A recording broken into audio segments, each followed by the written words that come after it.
Pemirsa, pelantikan 298 ASN oleh Bupati Pemalang, Jawa Tengah menjadi sorotan. Ya, pelantikan dilakukan di tempat pembuangan akhir sampah Pesalakan, Pemalang. Trista Ardelia Tofah, STR, TRA. Selanjutnya oleh Kepala Dinpus Arga. Pelantikan yang syarat makna terjadi di Pesalakan, Pemalang, Jawa Tengah.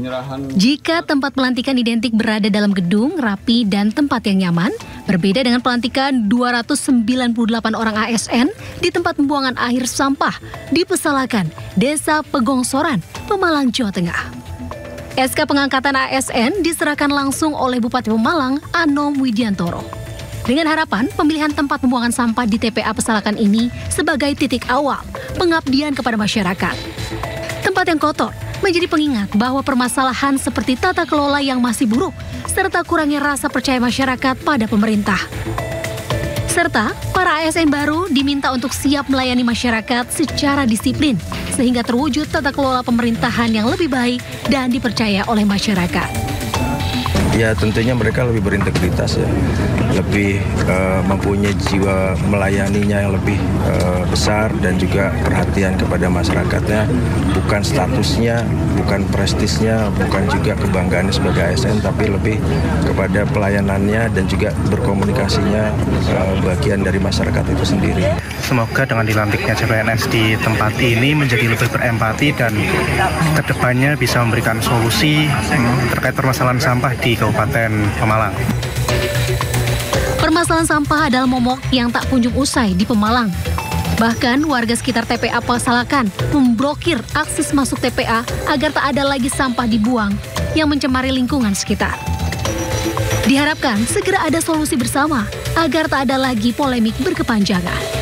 Dari Pemalang, Jawa Tengah, aksi demo menuntut pencopotan Ketua DPRD Kota Palopo berakhir ricuh. Para mahasiswa terlibat saling dorong dan kejar-kejaran dengan petugas keamanan.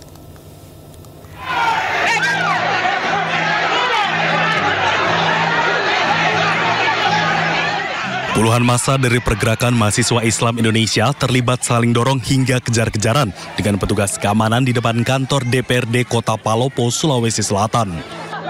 Para mahasiswa menuntut Ketua DPRD Kota Palopo, Darwis dari Partai Nasdem mundur dari jabatannya karena dinilai anti kritik dalam menyikapi aksi demonstrasi mahasiswa.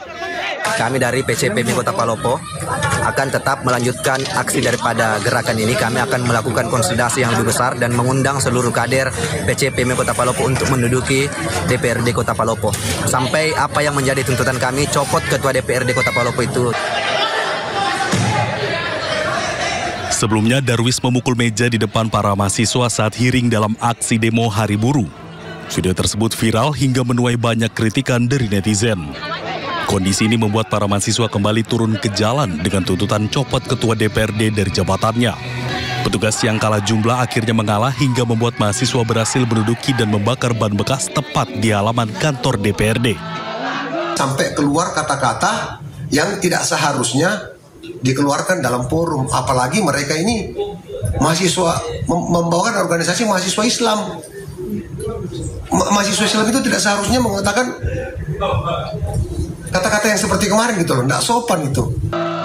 Para mahasiswa berjanji akan kembali melakukan aksi dengan jumlah yang lebih besar hingga tuntutan mereka dipenuhi.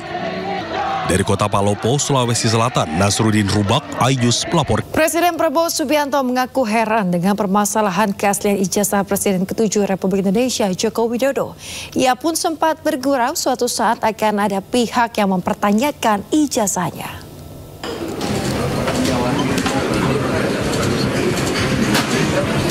Presiden Prabowo Subianto menyoroti kontroversi ijazah Presiden ke-7 Republik Indonesia, Joko Widodo.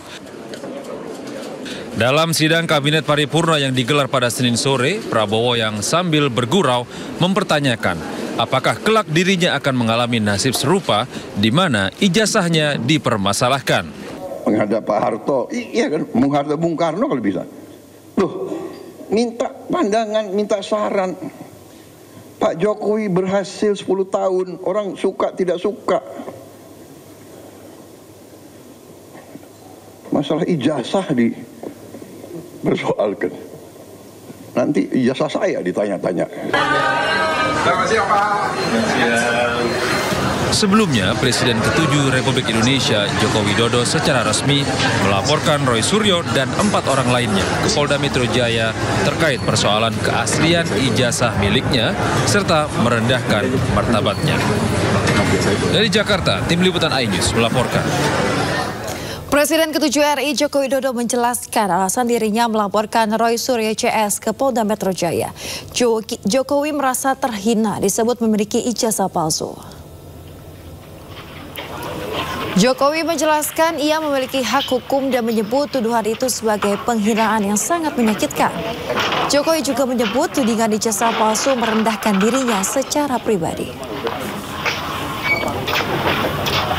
Ya, ini kan bukan objek penelitian. Kan sudah menghina saya sehina-hinanya. Sudah menuduh ijazah itu ijazah palsu. Sudah merendahkan saya serendah-rendahnya. Ya nanti dibuktikan lewat proses hukum. Nanti akan kita lihat di proses di pengadilan seperti apa. Artinya kalau untuk pelaporan itu bisa untuk peringatan ke pihak lain gitu nggak Pak yang melakukan yang sama? Nanti akan menjadi pembelajaran kita semuanya. Dan menurut saya hari ini dalam tantangan global yang sangat berat, yang diperlukan negara kita adalah sekarang ini kompak, saling berangkulan, menjaga persatuan kesatuan, terutama elit-elit dan seluruh masyarakat, agar tantangan berat yang dihadapi semua negara yang kita hadapi itu bisa kita selesaikan. Pemirsa, berdasarkan data Badan Pusat Statistik, jumlah pengangguran di Indonesia pada Februari 2025 berjumlah 7,28 juta orang. Salah satu penyebabnya jumlah angkatan kerja bertambah lebih cepat daripada penyerapan tenaga kerja. Badan Pusat Statistik mencatat jumlah pengangguran di Indonesia pada Februari 2025 menjadi 7,28 juta orang, meningkat dibandingkan jumlah pengangguran pada Februari 2024 yang tercatat sebanyak 7,2 juta orang. Berdasarkan data BPS, jumlah pengangguran absolut bertambah sekitar 80.000 orang. Penyebabnya karena jumlah angkatan kerja bertambah lebih cepat daripada penyerapannya. Adapun pada Februari 2025, jumlah penduduk angkatan kerja mencapai 153,05 juta orang. Sementara serapan tenaga kerja atau jumlah penduduk yang bekerja sebanyak 145,77 juta orang. Laporan BPS juga mencatat dalam setahun terakhir, terdapat tambahan 3,59 juta orang yang masuk ke pasar kerja. 3 lapangan usaha dengan peningkatan jumlah tenaga kerja terbesar adalah perdagangan, pertanian, dan industri pengolahan.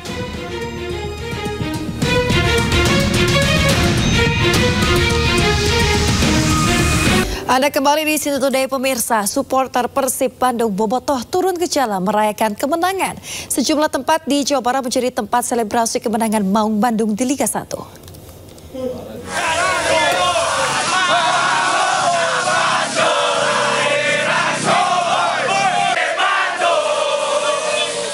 Meski masih 3 laga pertandingan lagi, ratusan supporter Persib Bandung di Cilengsi, Kabupaten Bogor, Jawa Barat sudah merayakan kemenangan klubnya menjadi juara Liga 1 tahun 2024-2025.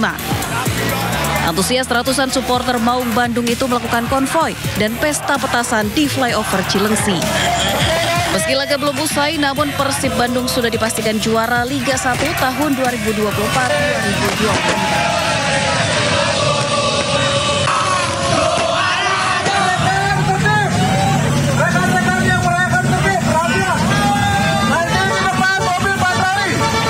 Guna menghindari hal-hal yang tidak diinginkan, ratusan supporter yang melakukan aksi dikawal ketat aparat Polsek Cilengsi. Aksi ratusan supporter di jalan raya membuat arus lalu lintas pun sempat tersendat hingga para pengendara yang melintas dialihkan melalui jalur bawah. Tadi siang sudah persuasif sebelum berangkat, namun mereka sudah terkonsentrasi di Telekom, sehingga mereka memaksa untuk tetap merayakan. Sehingga kami tadi panggil ke Polsek untuk koordinatornya atas nama Ato, kemudian kami kumpulkan di Polsek, memberikan arahan agar pelaksanaannya tidak terlalu lama, kemudian pada jalur yang nanti tidak menghambat kepada pengguna atau yang pulang kerja. Setelah berlangsung selama 30 menit, ratusan supporter membubarkan diri dengan tertib. Dari Kabupaten Bogor, Jawa Barat, Cahyat Supriyatna. Setelah sang putra dituntut mundur dari kursi wakil presiden oleh Purnawirawan TNI, Presiden ke-7 RI Joko Widodo angkat bicara. Jokowi menyebut tuntutan Purnawirawan TNI sebagai bentuk aspirasi. Beri saja, itu kan aspirasi.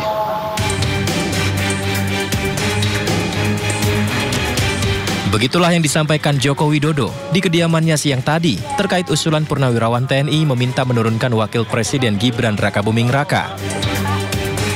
Presiden ke-7 RI itu menegaskan dalam negara berdemokrasi semua usulan boleh disampaikan.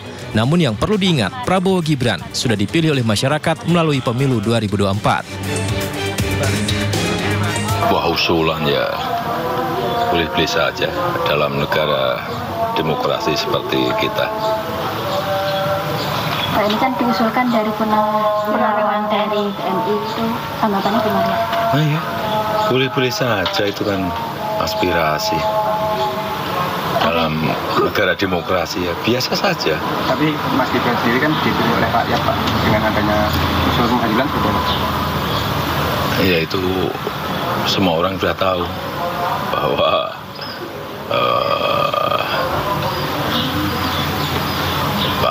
Presiden Prabowo Subianto dan Pak Wapres Gibran Rakabuming Raka sudah mendapatkan mandat dari rakyat lewat pemilihan umum. Sebelumnya, Forum Purnawirawan Prajurit TNI mengusulkan agar Gibran Rakabuming Raka dicopot dari jabatannya sebagai Wakil Presiden RI. Presiden Prabowo Subianto melalui penasihat khusus Presiden Bidang Politik dan Keamanan Wiranto merespon dan menghormati 8 tuntutan usulan yang disampaikan Forum Purnawirawan Prajurit TNI. Dari Solo, Jawa Tengah, Septiantoro, iNews melaporkan.